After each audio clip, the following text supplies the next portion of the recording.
If your business has millennial customers, you're going to want to listen to this one. Hey there, I'm Jillian Kendrick, and welcome to the Momentum Marketing Podcast. I'm a mama, a wife, an entrepreneur, and a 3-time best-selling co-author. In each episode, you'll get real-world practical advice and strategies, and maybe a parenting tip or two along the way. If you're ready to create a business that supports your family and your lifestyle, then you're in the right place.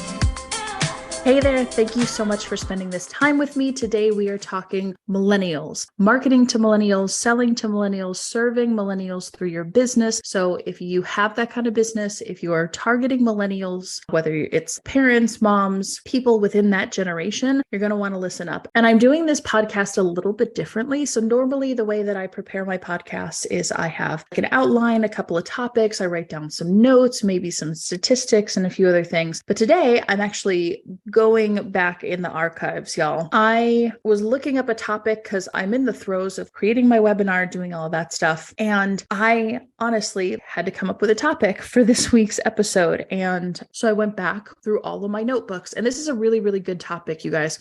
If you are ever looking for content, if you're like, what do I post on social media today? What do I talk about? And nothing's coming to mind, go back to all the notebooks, all the notes that you've ever taken on your phone, all the ideas, right? I'm constantly screenshotting things with photos on my phone. I'm making voice memos when I'm like driving in the car and can't write or type things down. I've gone to multiple live events or virtual events. I've spoken at multiple live and virtual events. And so I have tons of notebooks, tons of notepads, tons of saved Word docs of inspiration that I could grab from just about anywhere. So if you have any of that, there is a great way for you to find some content or some topics to talk about. If you're anything like me and you're like, hey, what do I post on social media today? Go back through the archives, my friend. So that's actually what I'm doing today. I attended a quick event about marketing to millennials. And I'm actually going to go through my notes in my notebook, handwritten, and talk about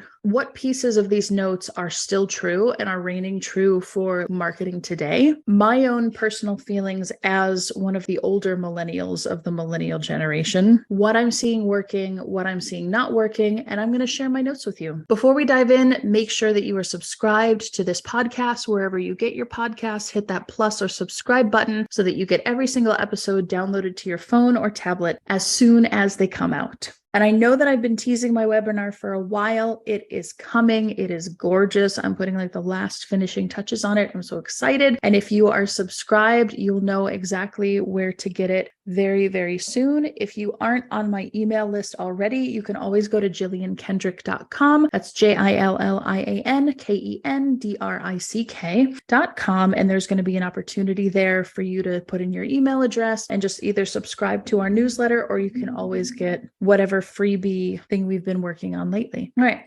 Talking about millennials and what millennials want. So my notes say, number one, millennials are the on-demand generation. I really have to agree with that. And I think a lot of us, not only for millennials, but everyone right now, we are in an on-demand society. We've gotten so used to going on Netflix, going on Disney Plus, binge watching things. My husband and I just finished binge watching Ted Lasso. Oh my God, I love it. And I'm going to go watch it again because the third season is out now, I think. So excited. I love that show. Anyway. We are absolutely 100% the on-demand generation. And even broader than that, we live in a world and a society now where we're used to getting things on demand. And I'm seeing that as a marketing trend. Live events aren't quite as popular as they were 5 or 6 years ago. COVID had a lot to do with that. But the on-demand world that we live in has a lot to do with that also. When people sign up for something, they want it immediately. When people want to watch something, they want to be able to watch it now. So what can you do in your business, no matter what business you have? If you're a service-based business, can you set up your website or your call center to make sure that if somebody is trying to contact you, that they can get a hold of somebody as soon as possible to get the information that they need, or at the very least, make an appointment with you? How can they do that? How can you provide an on-demand experience to cater to that lead or that person as soon as possible. And we're the on-demand generation in terms of content. We want the thing when we want to watch it. I have videos saved on Facebook or saved on Instagram of, oh, I don't want to miss out on that thing, but I don't have time to watch it right now. I want to watch it when I want to, later tonight when my son is asleep, or on the weekend when I have a little bit more time. Everything we do is on demand. And like I said, it's not just a generational thing. I think it's a societal thing at this point. My next note says the millennials are a bigger generation than the baby boomers. That's really fascinating to me. In fact, according to Statista.com, the millennials surpassed the baby boomers as the biggest generational group, a population of 72.19 million as of 2021. So a bigger generation means more people, more spending influence, more buying power. As long as millennials continue to get jobs or get good paying jobs, that's a whole nother conversation, y'all. I see you. I see those entrepreneurs living in your parents' basement to save rent. I totally see you. I get it. But just know that over the next several decades, millennials have the biggest spending influence. We will at one point have the biggest spending capacity or spending capabilities. Because we're a bigger generation, that can influence voting, it can influence the market, it can influence churches, commerce, politics, social groups. And it's really important that we know and that we're aware of that. If you are a millennial, be aware of that. It's also important if you're not and you're marketing to them or you're selling to them. My next note says, yep, most spending influence in the next several decades. That's right. My note says millennials are very educated consumers. I don't entirely disagree with that. So I can tell you that my husband and I have several friends, couples friends, that when they're like looking for a new car or looking for like a new baby product or something, they'll actually reach out to me and say, hey, Jillian, have you used this thing? Have you bought this thing? Do you like this stuff? Because they know that I am a very, very educated consumer. They know that if I'm going to buy something, I have done my research on it. And I seem to have been known in my social circle for that sort of thing. I would agree. They're very educated consumers. And I think that comes along with being the on-demand generation, being that we are the generation that have so much access to technology, to information. And especially if you're in the older millennial category like I am, we came up with the internet. I remember being on Facebook when Facebook was for colleges only, and several students that I went to college with, we all got together and filled out a Facebook application to let our teeny tiny little school get on Facebook. You actually had to apply for your college to be on Facebook. They weren't just letting anybody on. So if you're in that older millennial generation, we came up with the internet. I still have that AOL sign-in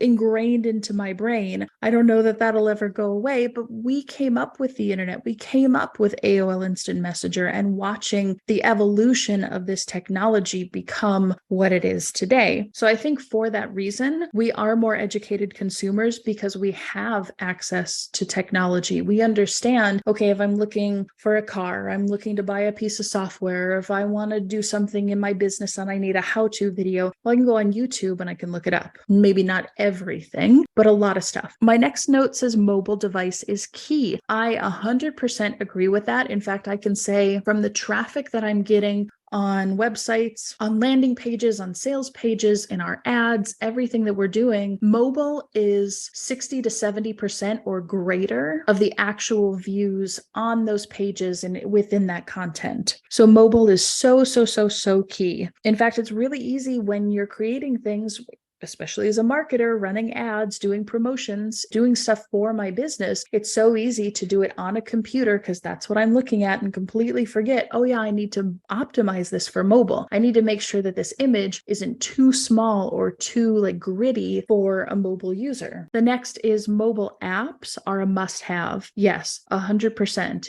If you have the opportunity to utilize a mobile app or add a mobile app component into your business, that is an absolute game changer. I can't speak to this because I've never used it, but a good friend of mine recently created a mobile app on a program called Flutterflow, Flutterflow,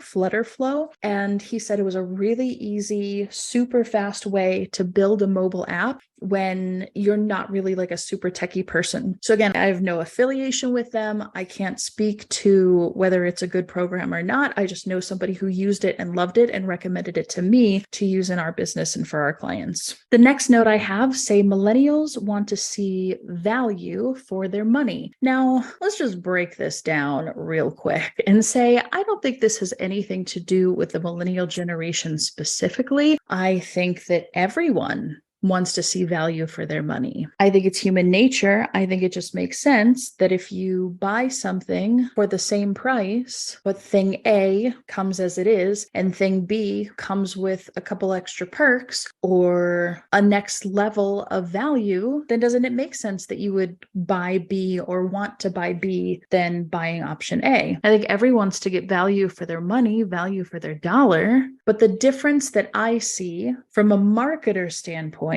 is that millennials are more interested in having value, spending money on things that improve their quality of life, that make their lives easier, that make their lives better than they are on saving a buck. I can speak from experience, having grown up with my parents, whose my grandparents, all of them came out of World War II or came out of, the Depression, and were raised to save and pinch every single penny, to rub that nickel until it turns into a dime. And I don't disagree. I don't disagree that saving money is a great thing, but I also value my time. I recognize that time is a much more precious entity, a more precious commodity than money is. I can make more money. I can make more money any day, but I'm not going to get back time with my son. I'm not going to get back hours of my life. And so and I think a lot of millennials feel the same way, is that then puts into perspective, okay, I'm willing to spend more money on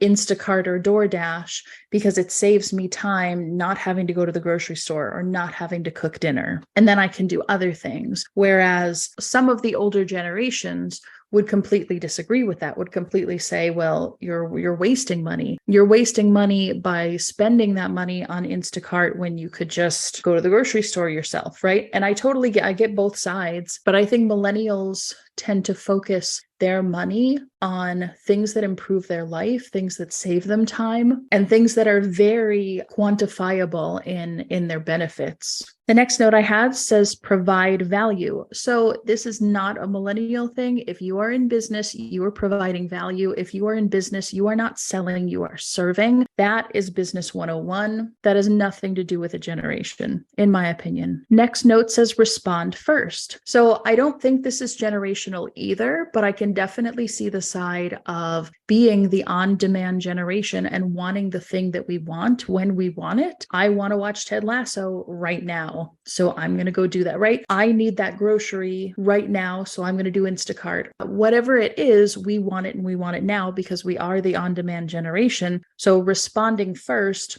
just plays into that. And really, that's just human nature anyway, is we want the thing that we want when we want it and we want it now, period. So whatever mechanism you need in your business, whether it's an automation tool that can respond via text or email, whether it's a call center that can answer calls at all hours of the night, whatever that might look like for you and for your business, there should definitely be mechanisms where you can respond first. I tell this story all the time. My team is probably sick of hearing me tell this story, but I will continue to tell this story because it's a great story. So a few years ago, it was like 8 or 9 p.m. on a Saturday night. We had our toilet flood. It was terrible. It was going onto the carpet. It was really bad. So of course, I get on Google and I start looking up plumbers or even like emergency plumbers in my local area. And the big key that I noticed as a marketer, because I'm looking at it from that perspective, the big thing that I noticed in my behavior when I was Googling is I didn't care who had been in business the longest. I didn't care who was the most reputable. I didn't care who had the best training. I didn't care who had the best reviews. I didn't care about any of that stuff. When I needed a plumber at 8 p.m. on a Saturday night, I paid the person who answered the phone first and said, said, yes, I'll be there in 30 minutes. That's who got my money. That's who got my business. It wasn't the most professional. It wasn't the best reviewed. It wasn't the closest. It wasn't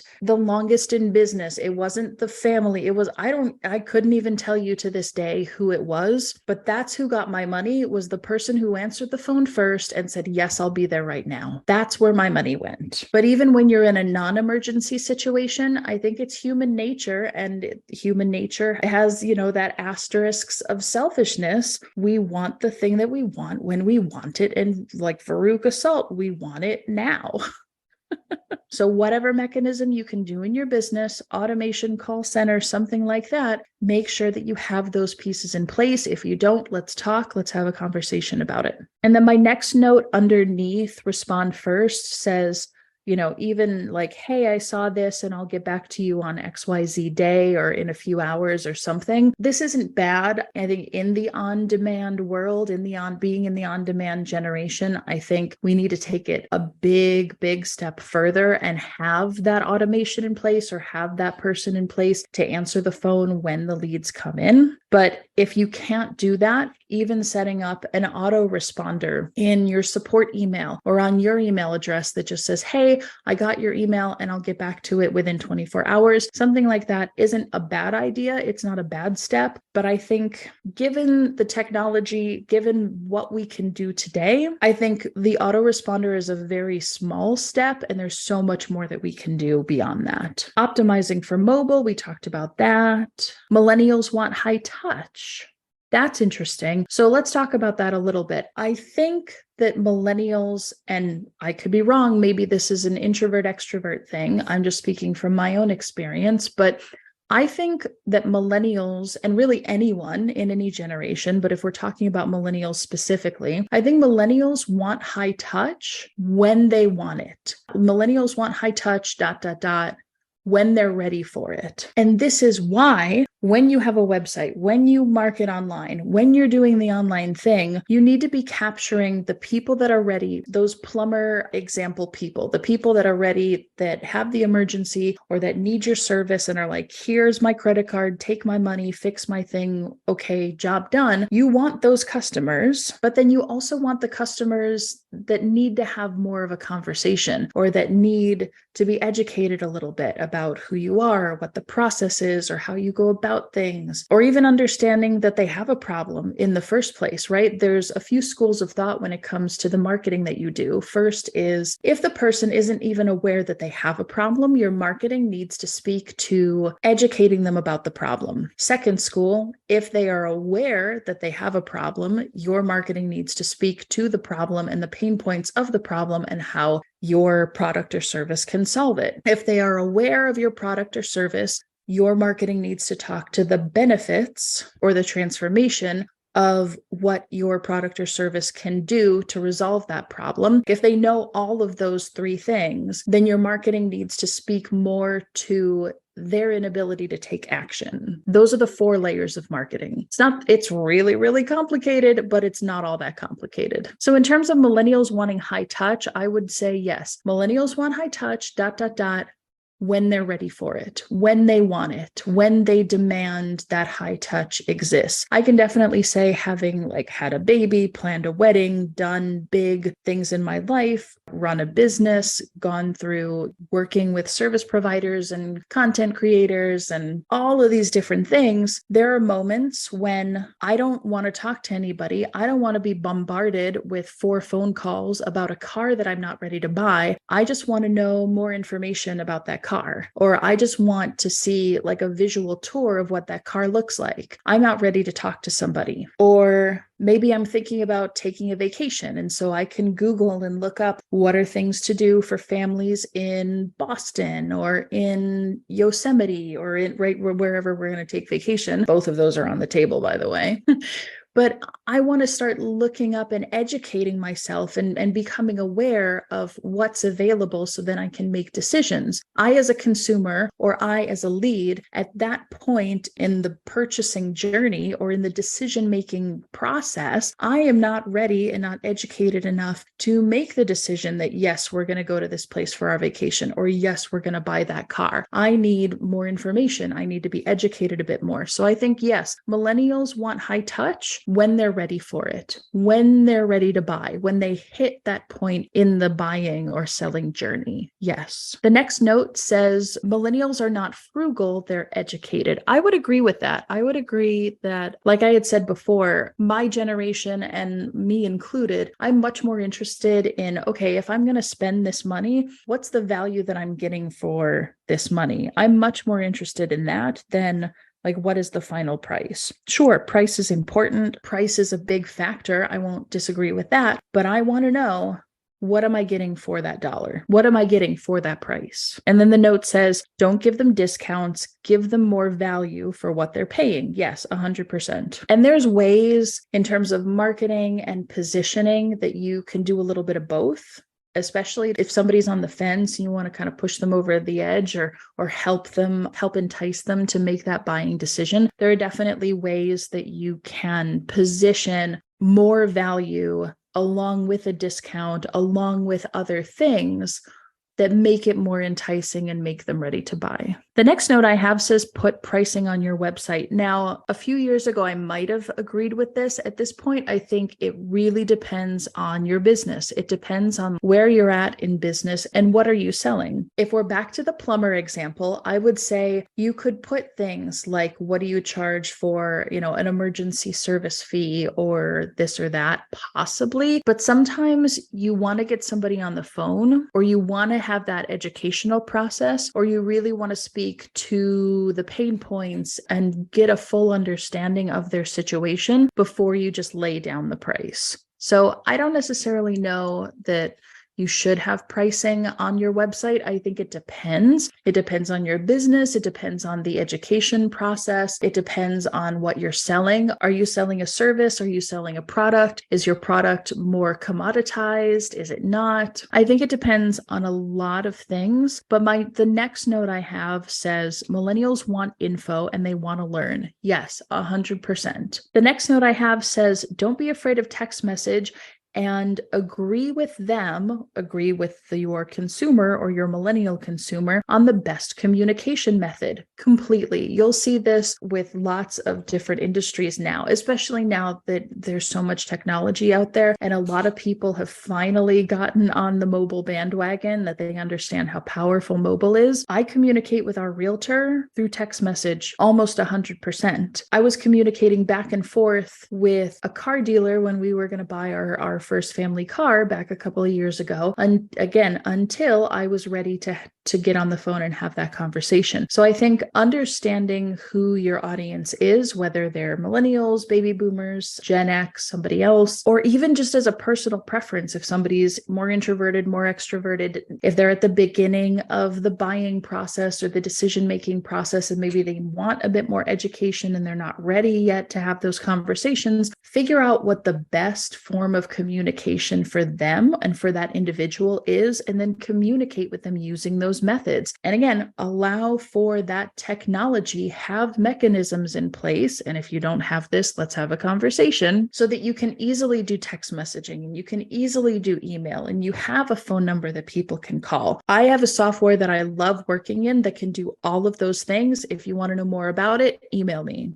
And then the last part of my notes really, I think, applies to just about anybody, not only millennials. Communicate as brief as possible. I would agree somewhat to that you don't have to write long form copy in order to get your message across.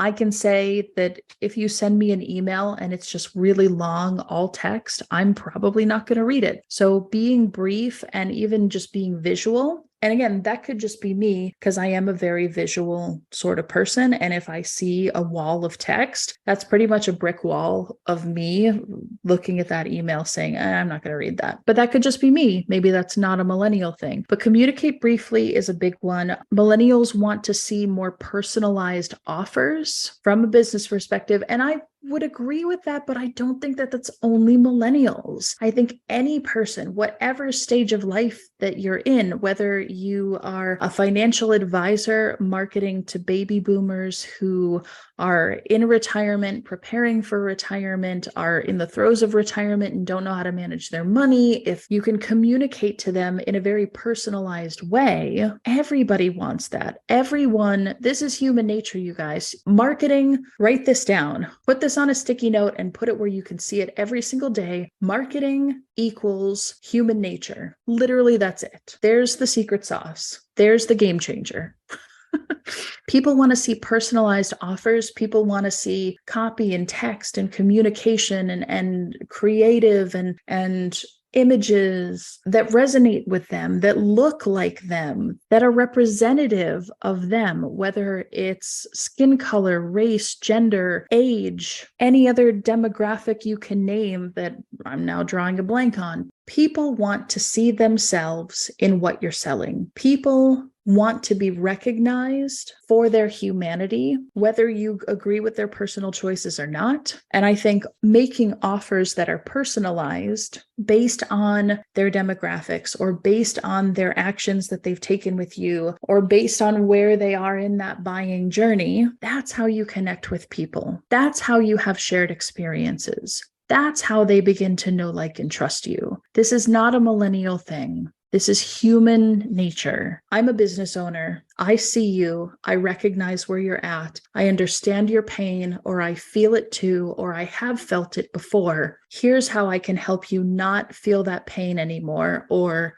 get away from pain, or move towards a benefit or pleasure. Come with me on this journey. Here's why I know what I know. That's marketing. Personalized offers, 100%. Giving them a reason to respond to you. Ooh, this is juicy. Okay, this is going to be my last one. And I think I need to do part 2 of this maybe because I got some more notes, y'all. But give them a reason to respond to you. So this is a great one. It drives me nuts when I see marketing that is open-ended. When someone is left to their own devices without urgency, without an immediate need, without inspiration or just cause, they will make no decision. And this is not about manipulating people. This is not about convincing someone. I genuinely believe selling is serving, and serving someone is not about convincing or forcing them to make a decision. Selling and serving is about helping them along that decision-making process, helping them to recognize things that they don't see within themselves. And when we can create calls to action, whether it's in our ads, in our marketing, in our emails, in our text messages, and write any of that, when we can create calls to action that are very specific, very targeted, very, hey, this is the next step.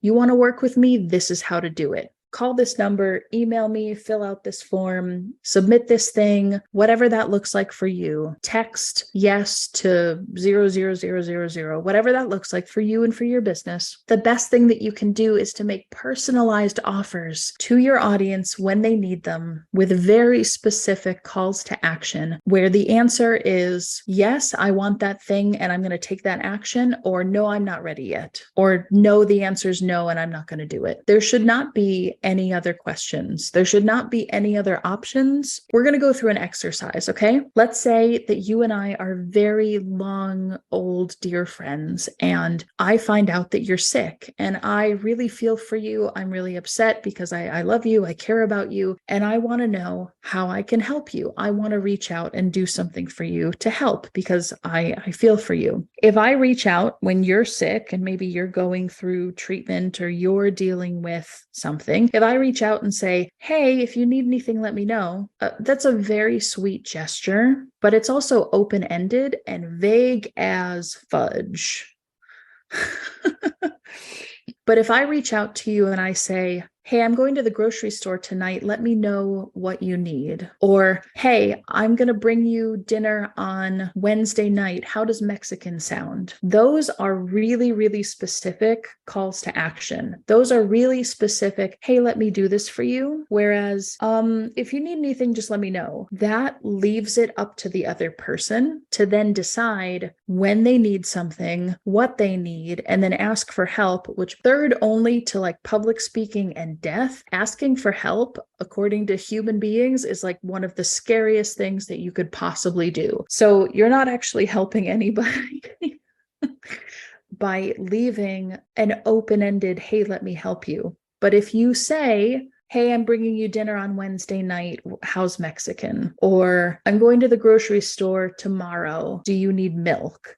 That is a really specific ask, and it's a specific call to action that someone, even undergoing the worst of circumstances, could probably answer that question. But leaving it open-ended, whether you're a friend or you're a business owner, leaving anything open-ended is a very bad idea. So those are my notes for marketing to millennials. I have so many more notes about this, and this was actually a really fun exercise for me to go back into those archives and look at events that I've attended, things that I've written down, and notes that I have taken about marketing prior to today. So I hope you enjoyed this episode of the Momentum Marketing Podcast. Thank you so much for being here and spending time and listening to this today. If listening to this has brought you any value, improved your life, or given you insights on how to build momentum in your own business, then please share it with a friend, and I'll see you on the next episode.